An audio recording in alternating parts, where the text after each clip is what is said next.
Even the democracy is getting more and more digitalized, and this is something I enjoy to see. I hope it will sustain like this. I think, to be honest, when the crisis is over, it will take some months, and most of the routines from pre-crisis will be back. But I hope that this digitalization shift will sustain longer. Hi everybody, welcome to the third episode of the Startup Empathy video series. In this episode, I'm going to introduce you to Andri Silberschmidt, who is himself a founder of a restaurant chain here in Switzerland called Kaisin, and he is also a politician who was elected to the Swiss government, and he is fighting at the forefront to get support for the startup ecosystem here in Switzerland. I'm really excited because he really understands what challenges startups go through at the moment, and he's fighting for it. Thank you so much for watching, and I really hope you enjoyed this video.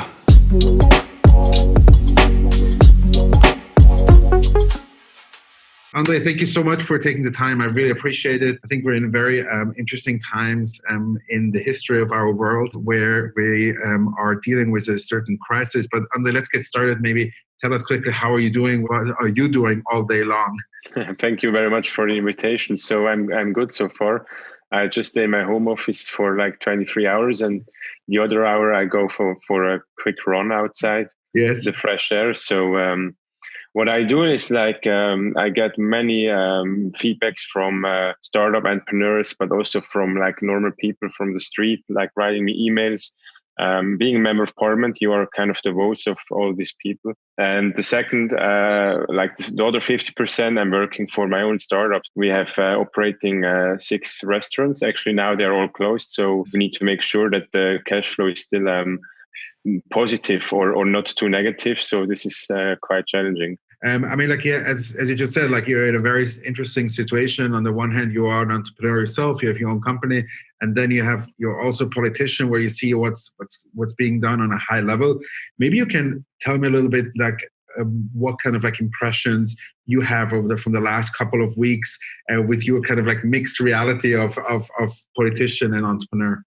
Yes, I think the measures the Swiss government took were not so bad. So as you see, the numbers are decreasing now. So I think they did quite a good job. So I think no one of us wanted to be in this situation to decide to lock down the whole country. Actually, they help really well to the small and medium enterprises. So the credits they give the banks, they are in place for over a week now. So I think compared to other countries where they just said the politicians, we will help you with billions of dollars, but the dollars are not yet there. So we did a really great job in Switzerland to support the SMEs to pay the bills by end of March. And now the politicians have to make sure to take care also to the, let's say, forgotten industries, like to the startups or to the ones who take care of the children. So those are still topics we need to discuss. And from my entrepreneurial point of view, I see many new initiatives. I see companies that are shut down, that are trying something new, trying to sell the stuff online, which they didn't do so far. So I think it's also a time for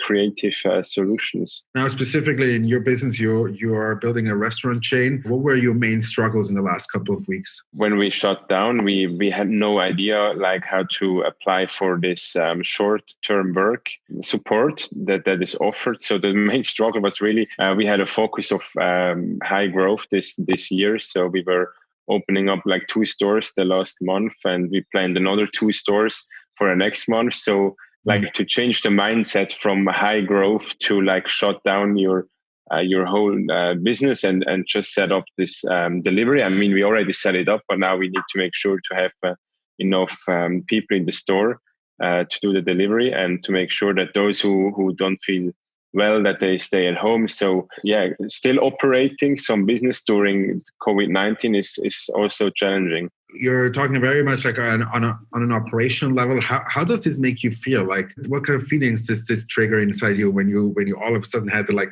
close down so much of your efforts from the last couple of years? Actually, I was quite neutral about that, because we had no other chance.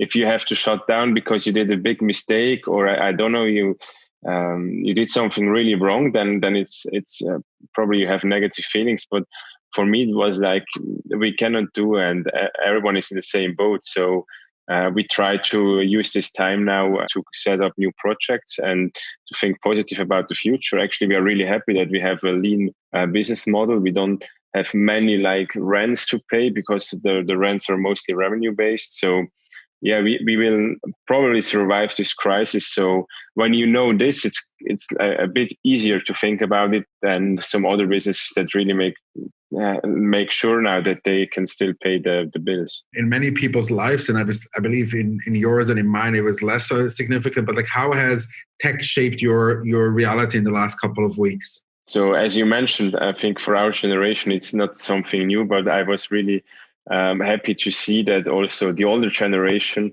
now uses more and more the computer, and for like digital meetings, it's easier now to set up like spontaneous calls than it was 2 months ago. Also, the parliament now starts to have online commission meetings. So they decided this in the beginning of April that it's also possible to hold this kind of sessions. So even the democracy is getting more and more digitalized, and this is something I enjoy to see. I hope it will sustain like this. I think, to be honest, when the crisis is over, it will take some months, and most of the routines from pre-crisis will be back, and people will talk about this.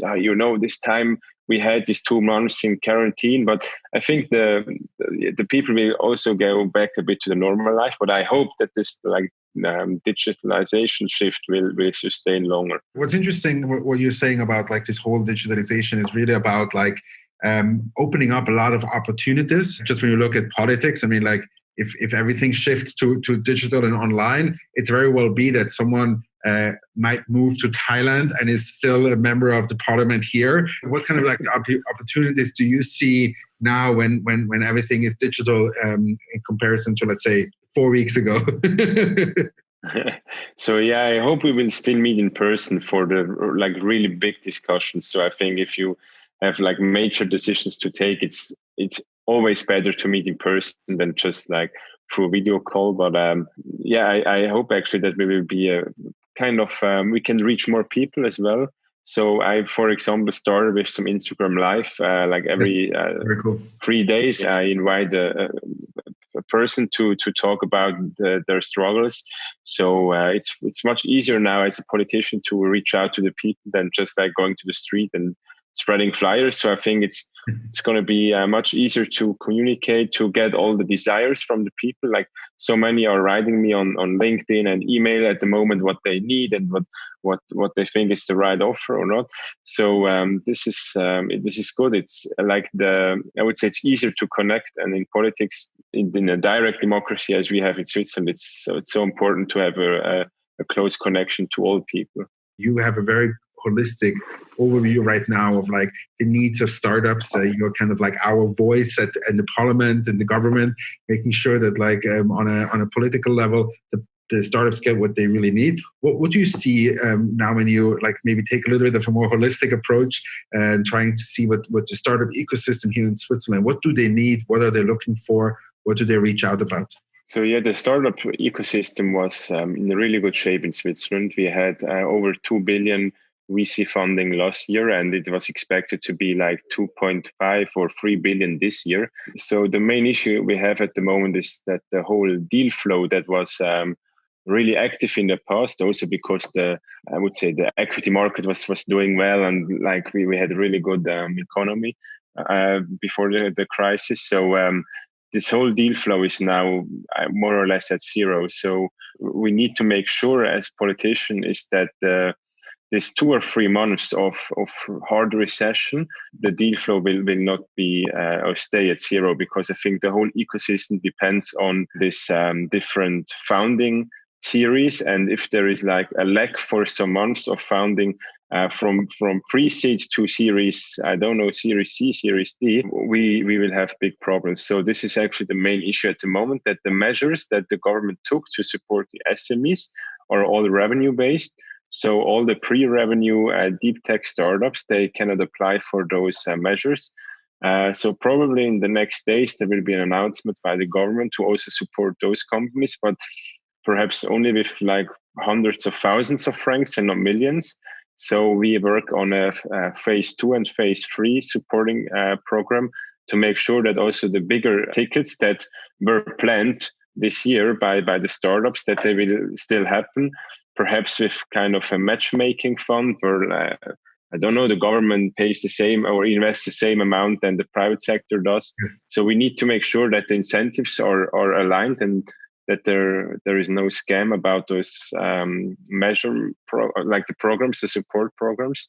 Mm-hmm. But I would say this is the main issue we have in the ecosystem so far, is that the deal flow is zero now. And this, if we keep it zero for some months, the whole efforts we took the last 10 years will be gone. So we can start from scratch again to build the startup ecosystem.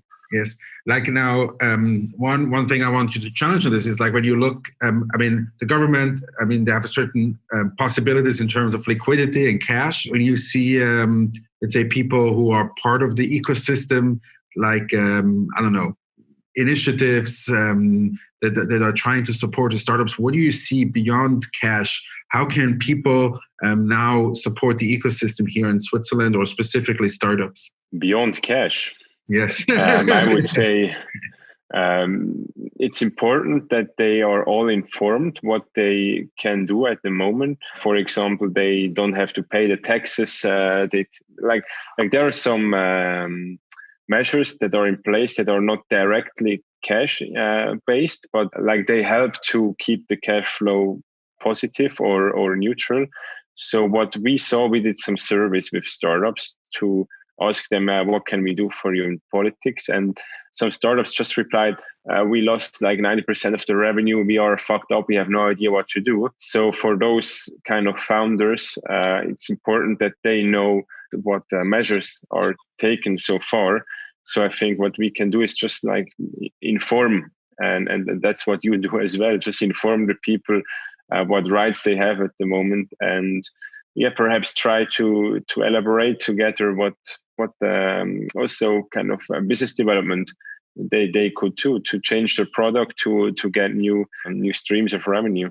Now, when you looked at your data and you would say, like, what is like the key message you want to give out to the entrepreneurs out there to keep them motivated or inspire them to keep going? So I would say like an entrepreneurial journey is never like stable. It's always an up and down, and the down we experienced so far is crazy. I think no one of us experienced something like that, but it's sure that if we can get out of this, all of us will have more strengths, and the resilience we can build during this crisis is enormous. So I think if you really can like get to this point where it gets up again, we will be stronger than ever before. And this is a good sign from an entrepreneurial point of view. The ones who survive now will be the ones on the top in the future. So we need to just make sure that to survive those few months, and then we are back on track. Very good, Andri. Thank you so much. I really appreciate it. Thank you for your inspirational words, and hopefully it will inspire some other entrepreneurs to really keep going and not to give up. I think we agree it's hard for all of us.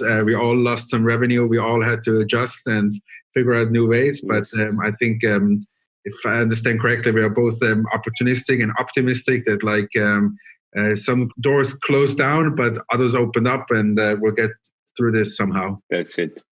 Thank you so much for the call, and all the best.